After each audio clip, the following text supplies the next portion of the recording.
Bienvenidos a la lectura del libro Aventuras en la Jungla, El Mago Blanco y el Tigre de Sumatra, de la autora Norma Jamberg. Capítulo 10. El secreto de su presencia. Pasaron varios días hasta que Toga y Kiri pudieron caminar otra vez. Toda la gente de la aldea entendió que alguien había tratado de envenenar a los niños del maestro con las tortitas del mercado. Siendo que Nipa había desaparecido y no podían encontrarlo, el jefe y Jala dijeron que seguramente había sido Nipa quien lo hizo. Si hay personas en esta aldea que lo ayudaron, el jefe habló con severidad, yo pienso que se dan cuenta ahora que la protección de Dios está sobre la familia del maestro y que no podrán ahuyentarlos de esta aldea.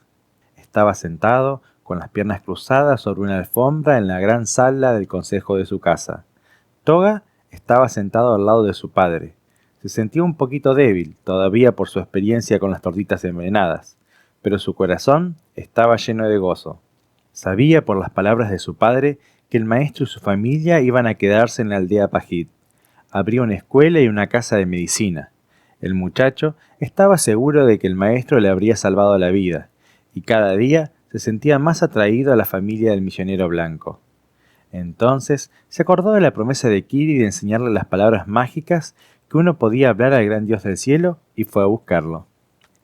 «Kiri, estoy listo para aprender las palabras mágicas», le dijo mientras se sentaba en el pasto detrás de la casa del maestro, donde Kiri estaba haciendo fuego en la plancha de carbón de mamá Pepe. «Espera hasta que tenga caliente esta plancha, después iremos a algún lugar tranquilo y te enseñaré».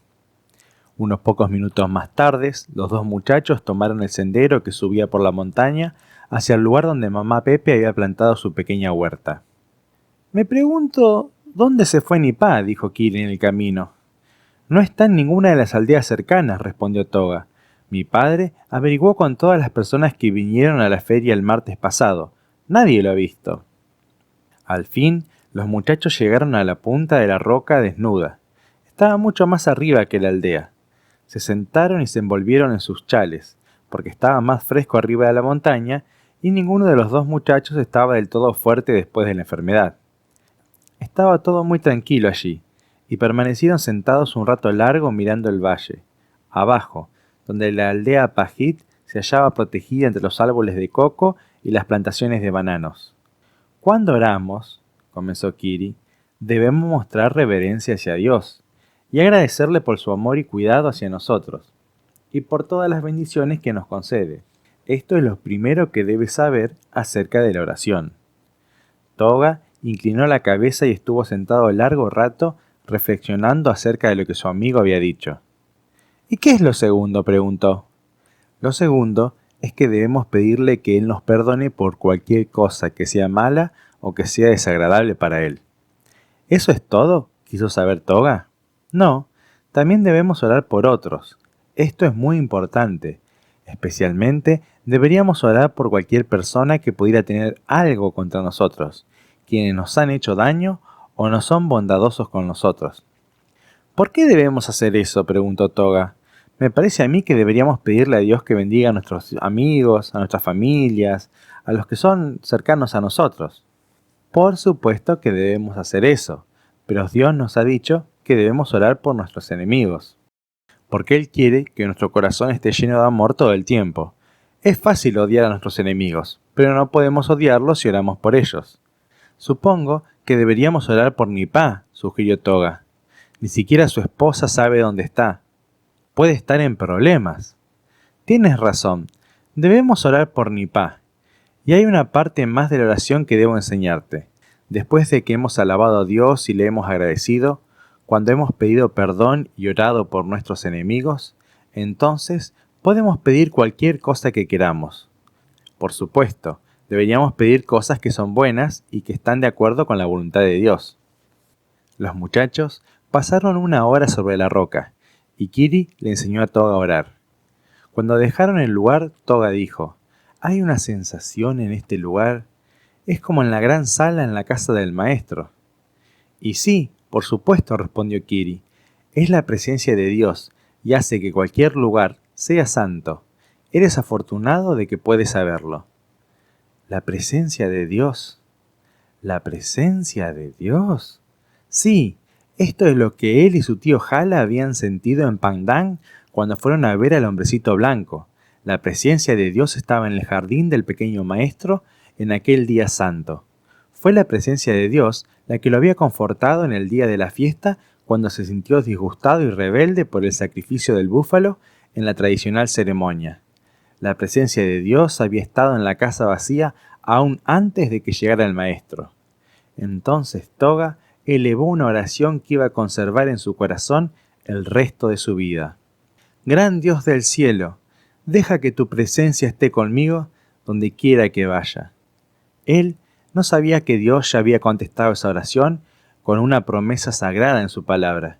Mi presencia irá contigo y te daré descanso. Pero sí sabía que desde ese día, sobre la roca, él no caminaba ni trabajaba solo. El sol se estaba poniendo detrás de las montañas. Ya el sendero por el cual transitaban estaba oscurecido por las sombras y había refrescado. Mientras bajaban por el sendero rocoso, hablaban de Dios y la oración y de la nueva escuela que pronto sería construida. Finalmente, la aspereza del camino les absorbió toda la atención y quedaron en silencio. Fue entonces cuando oyeron un grito lejano: ¡Tolón! ¡Tolón!, que significa ¡auxilio! ¡Auxilio! Era apenas un llamado muy débil, pero hizo que a Toga le recorriera escalofríos por toda la espalda. ¿Quién podría estar pidiendo auxilio aquí afuera en la montaña, a esta hora del atardecer? Debe ser Nipa, dijo Kiri. Debe ser. Es la única persona que se ha ido de nuestra aldea. Sí, debe ser Nipa. Una vez más, se oyó el llamado de auxilio que llegaba débilmente a través de la oscuridad creciente. Entonces, de golpe, todo quedó en absoluto silencio. Los muchachos se quedaron parados allí, en el sendero rocoso, y se miraron el uno al otro con temor y perplejidad. El sonido había venido de la derecha, y no parecía estar muy lejos. Podía estar en algún lugar cercano a la gran piedra plana donde habían orado. Toga se estremeció, porque estaba seguro de que el sonido débil y suave de la voz de Nipa no se debía a una gran distancia, sino a un problema desconocido. ¿Qué clase de problema será? ¿Qué te parece que debemos hacer?, preguntó Toga. No está muy lejos de allí. No está muy lejos. Está por allá arriba en la montaña, dijo Kiri, mientras tibaba en la creciente oscuridad. Si volvemos a buscarlos, la noche estará negra sobre nosotros antes de que lleguemos a él, razonó Toga. Si él nos llama otra vez, puede ser que no podamos encontrarlo. Deberíamos tener luces. Si volvemos a la aldea, podríamos olvidar este lugar exacto. Es importante de que marquemos este lugar porque creo que desde aquí podríamos ir en la dirección correcta para encontrarlo. Kiri estaba realmente perplejo. La montaña es tan grande. Ya sé. Toga se ocurrió una idea. Uno de nosotros debe quedarse aquí para no perder este lugar y para oír si llama otra vez. El otro tiene que ir corriendo a la aldea y traer a los hombres con antorchas. Kiri quedó pensativo por un minuto. Supongo que es la única manera, dijo. Yo me quedaré, dijo Toga. Tú puedes correr más rápido que yo. No será solitario para mí. La presencia de Dios estará conmigo. Sin decir otra palabra, Kiri se dio vuelta y salió corriendo por el escabroso camino de la montaña. Toga lo observó alejarse. Durante un largo rato pudo distinguir la camisa blanca de Kiri mientras se movía. Era tan blanca. Él sabía que Kiri volvería en menos de una hora. El muchacho se acomodó en el camino, se envolvió con el chal y metió sus pies debajo para resguardarse del fresco de la noche. Y se quedó tan quieto como las rocas a su alrededor. Trató de recordar cuántos días había estado Nipa ausente de la aldea. Había desaparecido el día que ellos habían comido las tortitas envenenadas, el día de la feria. Era un día martes. Mañana sería martes nuevamente. ¿Era una semana o dos?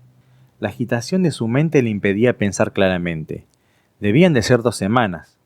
Contó los días con sus dedos y trató de recordar lo que había sucedido. Se veía que él y Kiri habían estado enfermos por varios días. Se habían levantado y convalecieron por varios días más. Entonces vino el día de la feria cuando su padre, el jefe Mandías, averiguó con todas las personas para ver si Nipa estaba en sus aldeas. Sí, debían de ser 2 semanas como mínimo. ¿Cómo podía un hombre vivir afuera, solo, en la montaña por 2 semanas? Por supuesto, podía comer verduras y frutas silvestres. Hasta podía haber algunas batatas que hubiesen quedado en alguna de las huertas arriba. Hasta podía hacer un fuego y cocinar las batatas en las brasas. Sí, Toga decidió, después de haber pensado un rato en ello, que era posible que un hombre viviera un buen tiempo en las montañas solo. Sin embargo, él sabía que ninguna persona común pensaría en hacer tal cosa. Se acordaba de que su padre le había contado sobre un hombre que se había vuelto loco luego de vivir 2 años vagando por las montañas. Además, había tigres en la montaña y en las regiones boscosas sobre la montaña. Toga aguzó el oído para captar el menor sonido. La noche estaba llena del zumbido de pequeños insectos, del piar y el aleteo de los pájaros, los ruidos de pequeños animales. No había ningún sonido humano o que indicara movimiento. El débil llamado de auxilio no se repitió. ¿Por qué habría de pedir auxilio Nipa? Debía estar enfermo o herido. Tal vez había caído entre las rocas. Debía estar en serio peligro, o nunca hubiera levantado la voz. Toga estaba seguro de esto. No había un hombre más desafiante en la aldea, y él era joven y muy fuerte. Entonces, el muchacho pensó que tal vez Nipa los había visto cuando oraban entre las rocas. Tal vez él estaba enojado con ellos por hablar las palabras mágicas al Dios del cielo. ¿No había mostrado él, de muchas maneras, su odio a Dios? Tal vez esto era otro ardid para hacerles daño o castigarlos. El pensamiento hizo que toda la piel se le pusiera de gallina. Toga sabía que a menudo los tigres vagaban por la montaña de noche. Si un tigre lo olía, ¿qué podría hacer? En ese momento percibió un sonido débil de respiración, casi inaudible. Y no era su respiración. El pelo de la nuca se le empezó a parar. Miró alrededor en la oscuridad. Había algo allí muy cerca de él. Estaba seguro de ello. La horrible respiración era más fuerte, y más fuerte, y más fuerte, pero no venía detrás de él, porque estaba apoyado en una gran roca. Estaba seguro de que venía debajo de él. Trató de controlarse a sí mismo. Podía ser Nipa, acercándose en la oscuridad. Apenas podía distinguir formas en la oscuridad. Miró ansiosamente hacia abajo, al pie de la montaña, y pensó que veía un destello de luz muy abajo en el valle. Seguramente eran los hombres que salían de la aldea con sus antorchas. Volvió a mirar a su alrededor y notó que a unos 3 metros de distancia algo se movía entre las rocas que estaban frente a él. Su cuerpo se puso rígido y permaneció tan quieto como la piedra contra la cual se recostaba. Alcanzó a distinguir la forma de un animal de la selva que se deslizaba lentamente por la oscuridad. Toga se quedó mirando fijamente esa forma que se movía. Debía ser un tigre. Entonces se acordó de la oración que había elevado sobre la roca. Recordó la oración de su propio corazón, la presencia de Dios. ¿Estaba Dios con él ahora? Que tu presencia esté conmigo, rogó Toga en su mente. En silencio elevó su oración al cielo y a Dios mientras esperaba allí con la terrible y desconocida bestia tan cerca, tan amenazadora. No se atrevía ni a mover su cabeza para ver si se acercaban las luces del valle. Apenas se atrevía a respirar. No movía ni siquiera un cabello. La limaña que se encontraba entre las rocas frente a él también estaba muy quieta. Toga estaba seguro de que se trataba de un tigre. Solo la leve sombra de una forma entre las rocas le mostraba que todavía estaba allí. Ya no podía escuchar la respiración fuerte. El muchacho se preguntaba si el tigre podía verlo en la oscuridad. Los minutos pasaron lentamente. Parecieron horas. Pareció una eternidad. Entonces escuchó voces que ascendían por el sendero. En una curva del camino apareció una compañía de hombres con antorchas. En el tenue resplandor de sus antorchas, Toga vio el enorme tigre escabullirse entre las rocas. Respiró hondo con satisfacción y gratitud. Se paró y gritó a los hombres que se acercaban. Habían venido su padre, Jala, Persigi y varios hombres fuertes de la aldea, pero lo mejor era que el maestro estaba con ellos. Traía su valijita de remedios y esa brillante luz que él llamaba farol. Daba una luz constante y podía verse a una larga distancia. Tenía un disco curvo de metal brillante detrás de la llama que reflejaba la luz y enviaba la iluminación hacia el sendero.